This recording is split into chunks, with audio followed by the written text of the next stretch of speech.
আমি তোমার পাগল, তাই তোমার একটি হাসিতেই আমার সব দুঃখ ভুলে যাই। তুমি কাছে থাকলে পৃথিবীটা রঙিন লাগে, আর দূরে থাকলে চারপাশটা শূন্য মনে হয়। তোমার নাম শুনলেই বুকের ভেতর অদ্ভুত এক ভালো লাগা জেগে ওঠে। তোমার অভিমান আমাকে কাঁদায়, আবার তোমার ভালোবাসা আমাকে নতুন করে বাঁচতে শেখায়।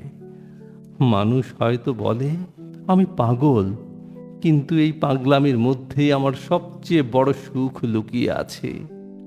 তুমি থাকো বা না থাকো, আমার হৃদয়ের প্রতিটি স্পন্দনে শুধু তোমারই নাম বাজে। এ ভালোবাসা কখনো ফুরাবে না, যতদিন আমার প্রাণ থাকবে।